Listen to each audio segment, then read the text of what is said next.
Okay, today we are doing a Tal-Noisemaker tutorial. I've set up a little song here, I've made a bunch of sounds with it, and we're going to check out how I made them so you can go ahead and start making some cool sounds and make some music. So my first track is a legato bass. Let's take a look at what I've done here. Look under the master controls, we've got subs and we've got oscillator 1. The sub doesn't have any controls aside from up or down on the master. Let's see, I've got a square wave selected with the pulse wave at about even, and I've set up an LFO. It looks like I haven't synced it, and I set the rate and the amount to go into the filter. So what that LFO is going to do is it's going to control the filter. You'll hear some treble bouncing on and off, kind of, so to speak, on this curvy kind of line. Wow, wow, wow, wow. You'll hear it.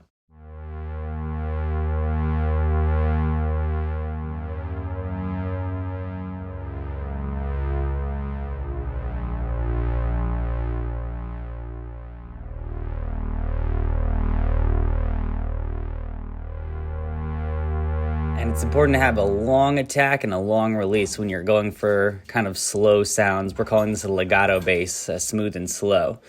So, legato is like Italian for long, I think, something like that. Staccato might be Italian for short, something like that. I don't speak Italian, but, you know. Let's see here. Let's take a look at my staccato bass now. It's a little different. Again, I'm using oscillator 1 in the sub. Pulse wave, and looks like I've got the a square wave with the pulse width a little offset, so it becomes a pulse wave. You can select that here. Again, I'm not using oscillator 2 right now.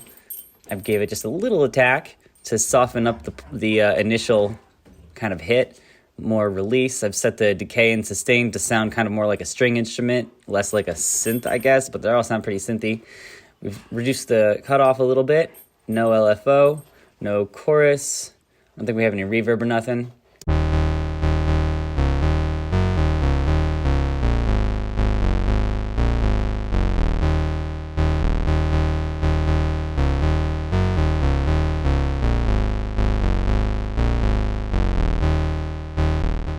Let's talk about voices. I've set this to mono because I don't want my notes to overlap. However, on legato bass, it would sound kind of weird if my long notes got cut off. So on my legato bass look, I've selected 3 voices. I don't want 6 because too many overlapping would sound like chaos. But if you need to overlap, it's just at the tail ends of the notes, that's fine. Let's take a look at our bell sound that I've set up here. I've made some bells. What's it look like? So it looks like we're using oscillator 1 and 2 here. Turn your subs all the way down. We don't need subs in bells. Once again, I just love that square wave. I've offset the pulse width a little bit. Let's see. It looks like I've got a triangle wave. No frequency modulation. This control makes it sound kind of metallic-y, if you want to mess with that. I've shaved a little bit off the filter, no LFO, and here's my attack, decay, sustain, release envelope.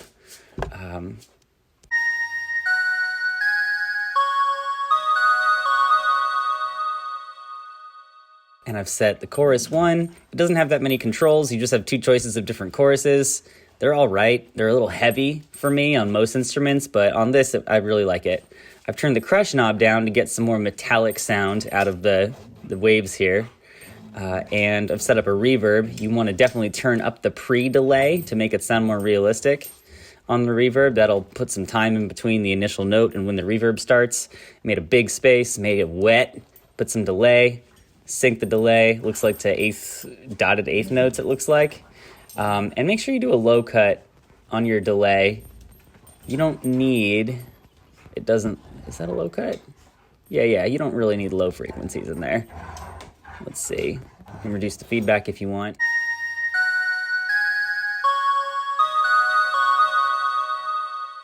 All right, so there's our bell. We've got plucks, moving on. Pluck Synth. I made some Pluck type synthy. There it is. All right, what am I using? Just oscillator 2 only. And wow, look at that square wave. It's just so super duper awesome and useful. Let's see here. Cut off all the way up. Wow, I haven't done much here. Just again, set that ADSR. It doesn't look like I'm using any chorus. I set up some nice delay on here, no bit crush. Sorry, no delay. I set up no delay. I set up some nice reverb. It's kind of similar to the last sound, but a little smaller.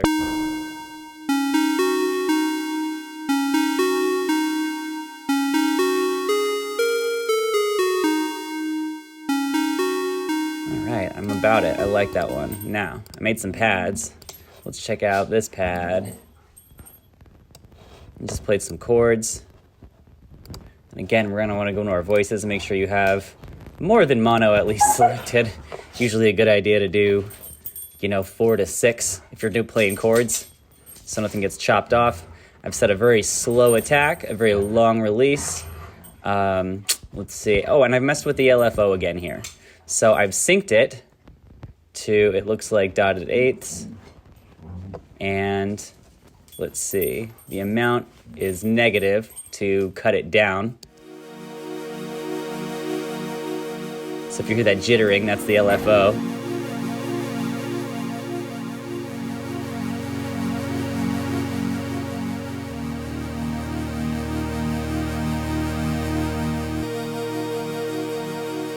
And then here's my waves again. I've got sawtooth, another slightly offset square wave. And this time I have the tune turned up 12 octaves on oscillator 1. And here's my mix for oscillator 1 and 2. It doesn't look like I have any reverb or delay or bit crushing or anything like that, so that's my first pad sound. Here's, I called it Luscious Pads. I like this one better, to be honest with you. So this one I've set up a different type of, there we go, hang on. This one I've set up a different type of LFO wave. So you can see I've got a sawtooth wave, meaning the sound kind of is going to drop off immediately and then build back up, and I have it synced to, eighth notes. Yeah, that's right. 1 and 2 and 3 and 4 and 1 and 2 and 3 and 4 and 1 and 2 and that works. So I have the amount turned negative to cut the treble down. By the way, make sure you assign this to your filter. You could assign it to other things, but as you can see, sounds a little better as a filter assignment, in my opinion. I've got some chorus on this. I do have some juicy wet reverb and some delay going. So that's my Luscious Pad sound. My oscillators 1 and 2 look like this. And 6 voices. Make sure it's not set to mono. Okay. What else we got? Oh my goodness, that's all my sounds? Okay, cool. And be honest with you, you can make kick drum sounds and snare drum sounds and hi-hat sounds with this, with a little bit of playing, have a short release time, using different pitches to get your low thumps and your high ch-ch-ch.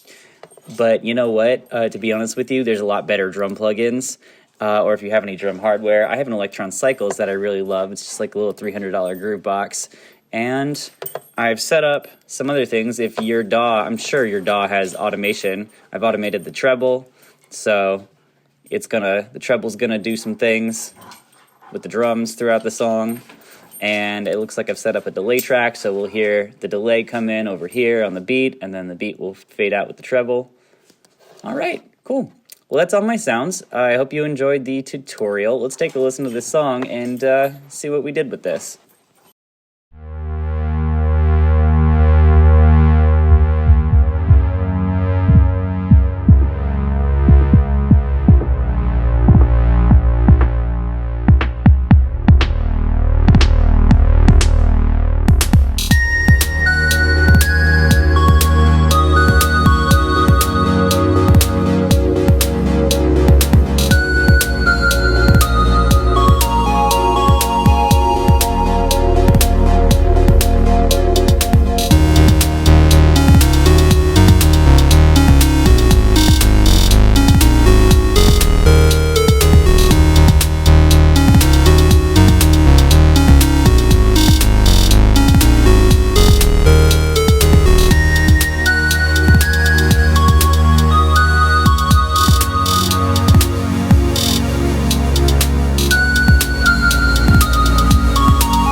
This has been Nick Tuttle at Misty Music Studio. I hope you enjoyed the tutorial, and I hope you have a lot of fun making music.